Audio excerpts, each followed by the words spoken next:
After Donald Trump's disastrous performance at the National Association of Black Journalists, the Fox propaganda network is in full panic and spin mode, desperately trying to cover for Trump, with Sean Hannity suggesting that this should be a reason for Trump to duck his debate with Vice President Kamala Harris, and Fox News journalist Harris Faulkner suggesting that it was actually the reporter's faults for asking him tough questions. But before we unpack all that, if you end up liking this video and you want to support the channel, please be sure to hit the like, subscribe, and alert bells before you go. All right, friends, we have several clips to talk about in this video. As a reminder, and we did a video about this earlier today, Donald Trump appeared at the National Association of Black Journalists, and he was greeted respectfully, not obsequiously, which is what he's used to, people fawning over him and bowing down and calling him Mr. President and treating him with a degree of reverence that he simply doesn't deserve. He sits down and immediately, he's asked a question by one of the journalists, fair question, tough question, using his own words and actions for citation, and he lost his mind. We covered that in a video. Now, again, after this, the Fox Propaganda Network went into full panic mode. And we'll start with this clip here from Sean Hannity, suggesting that since one of the reporters asking Trump tough questions was from ABC, and ABC is supposed to host the second debate between the Republican nominee and the Democratic nominee, the Republican nominee being Trump and the Democratic nominee likely to be the vice president, that perhaps Trump shouldn't attend. Now, maybe if ABC was an honest network and they had fair journalists, maybe President Trump's real record with African Americans would be front and center, because he has a strong record. Also, maybe it's time for Donald Trump to reject any appearance at ABC. For example, why would he show up at their debate if the, quote, journalists clearly have opinion and want to debate Donald Trump themselves? And maybe he should just accept the Fox News channel's offer to debate. The first debate was on CNN. Why not have the second one on Fox News? So, as you know, or perhaps you don't know, but Sean Hannity and Donald Trump have a close relationship. In many ways, Hannity is seen as like an unofficial advisor to Trump and his most direct mouthpiece on the Fox Propaganda Network, which is saying something given, how these Fox hosts bend over backwards to accommodate Trump in the first place.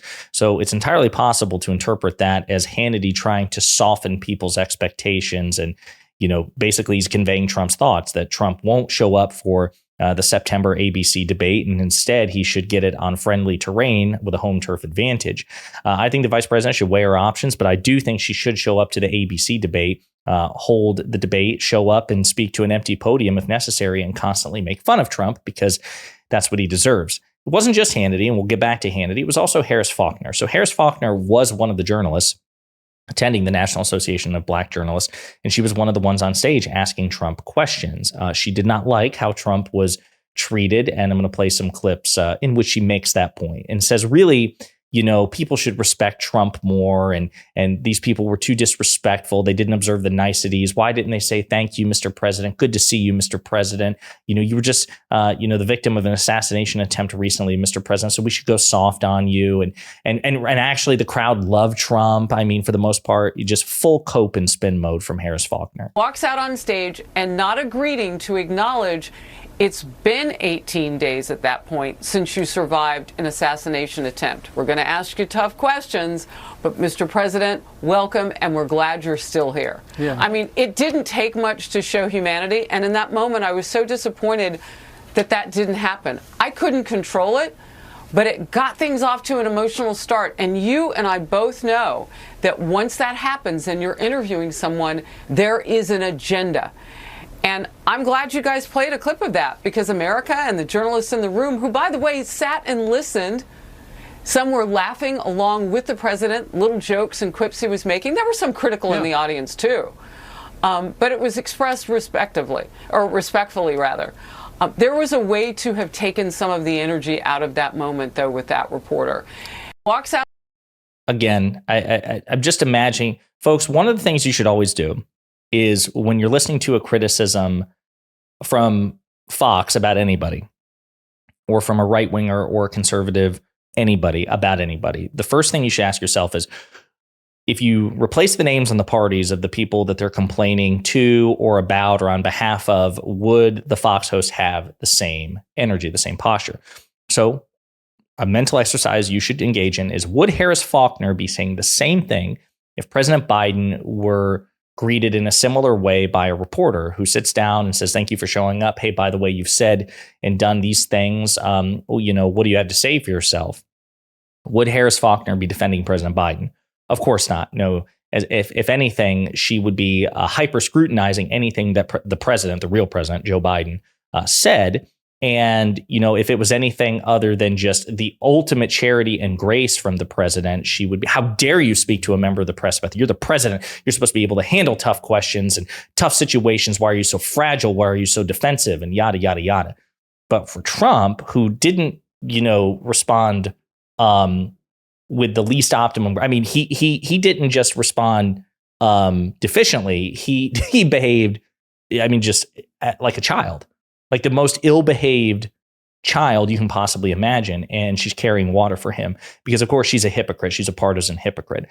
Another clip of Harris Faulkner. Where it fell down, though, really was on how it was handled. And you're right. The president's very transparent. I actually said, I'm glad you said that because I'm having a hard time hearing you on the dais. We were seated very sort of artificially apart. I mean, we're not in COVID restrictions anymore. And I said we need to be in more of an arc so we can talk to each other. I can't impress upon you how much complicity there is, potential complicity for mainstream media to lock in on the issue of race and to divide us as a nation further if we don't carefully call out when we don't see things being treated fairly. And I'll take some heat for it rather in certain circles in journalism. My home is Fox News. Our viewers deserve the truth, and that moment was not fair. Well, you were where it fell. So again, the mainstream media, they're dividing us by quoting the person to whom they're speaking and referencing the terrible, stupid things that he's said and done. And really, that's just division. Again, the asymmetry. Imagine the situation was diverse and you were clobbering President Biden or Vice President Harris with things that they have said and done. Are you contributing to division? Well, no, of course not. That's different because then you're criticizing a Democrat and it's impossible to do so divisively. It's fair game if you're going after a Democrat. But if you go after a Republican, well, then really not only are you contributing to the division, according to Harris Faulkner, you're really responsible for it. Trump is not divisive. Right? Even though he says and does divisive things. No, he can't be because he's perfect and morals and responsibility and personal accountability for the things you say and do. That's for other people. That's something we on the right get to impose on everybody else. It's stupid. And again, this should be relentlessly made fun of. Sorry, Harris. Your guy's a snowflake. We get to make fun of him. We get to call out this terrible, stupid, divisive things he's done. If you don't like it, then you should tell him to shut the hell up and to not say these stupid, terrible, divisive things. But Sean Hannity and Harris Faulkner and so many other people at the Fox Propaganda Network, they just can't help themselves. And so getting back to Hannity, she appeared on Hannity and she and Hannity, Harris Faulkner and Sean Hannity engaged again in a full cope sesh. So it was great to see you up there, too. I was glad you had the opportunity. Tell us from your perspective, because it seemed hostile, but on the other hand, maybe I didn't hear the crowd right, and you can bring us in the room. I heard a lot of people cheering for Donald Trump. Am I wrong? No, you're not wrong. I mean, there were people who were, he's funny. So there were people who were listening closely enough to catch some of his humor and to laugh at that. There were a couple of times when people didn't like what he said. But at one point, when he was talking about inflation and how he would try to turn things around with drill, baby, drill and energy and really going after that sector and making things cheaper in that sector. We're in heat waves, we're in cold spells, we're in all those things, making living, cheaper to do with quality reserved. When he was going into all of that, apparently somebody in the front row, I couldn't see this woman, but apparently she was smiling, waving, doing something. He said, oh, okay, so you know what I'm talking about. You like what I'm saying. Yeah, so congratulations. There was one person that she didn't see personally. She heard tell of this person who agreed with Trump on a particular thing that Trump said in 35 minutes. What a resounding success. Really, it was 50-50. I mean, just ridiculous pure cope from these right-wingers who are obviously unambiguous Trump supporters, grade him on a curve relentlessly, and they're doing everything in their power to massage this otherwise disastrous performance. But there's no amount of massage that will make that happen. It was just abjectly and objectively a terrible performance by Donald Trump. And if the Harris campaign is feeling particularly pragmatic, and I hope that they do, they should milk this for all it's worth and continue to roast Donald Trump for his petulance and his snowflakery. That's my opinion. You let me know what you think in the comments.